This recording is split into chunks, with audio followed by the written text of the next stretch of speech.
মাথায় টুপি মুখে দাড়ি পীরজাদা নওশাদ সিদ্দিকী কট্টর মুসলিম হলেও একজন খাঁটি মানুষ। ভাই তার বয়স কম কিন্তু তার মুখের ভাষা তার কথাবার্তা প্রত্যেকটাতে ওয়েট আছে।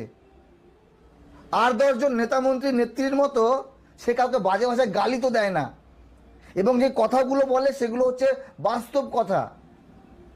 এই কথাগুলো আমাদের সাধারণ মানুষকে শোনা উচিত এবং সেখান থেকে শিক্ষা নেওয়া উচিত।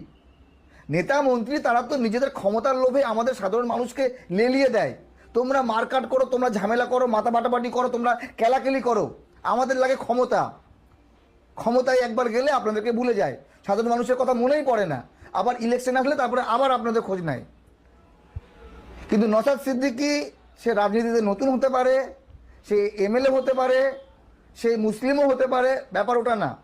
কিন্তু যে কথাগুলো বলছে তার বক্তৃতার মাধ্যমে, কথাগুলো কিন্তু একেবারে ফেলে দেওয়ার মতন না। এমএলএ নওশাদ সিদ্দিকী ভাঙড় থেকে বিধায়ক, তার রাজনৈতিক দলের নাম ইন্ডিয়ান সেকুলার ফ্রন্ট। দাড়ি টুপিওয়ালা একজন টিপিক্যাল মুসলিম ব্যক্তি, ধর্মপ্রাণ মুসলিম যেমন হয় সেই রকমই দেখতে নওশাদ সিদ্দিকী।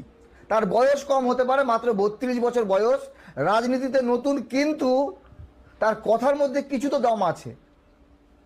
আপনি যে কোনো রাজনৈতিক দলের সাপোর্ট করতেই পারেন, তৃণমূল করেন, বিজেপি করেন, সিপিআইএম করেন বা কংগ্রেস করেন, আইএসএফকে করতেই হবে না। কারণ হচ্ছে আইএসএফ একটি মুসলিম ব্যক্তি চালায়। আর আমার এই ভিডিওটি আইএসএফকে প্রমোট করা না।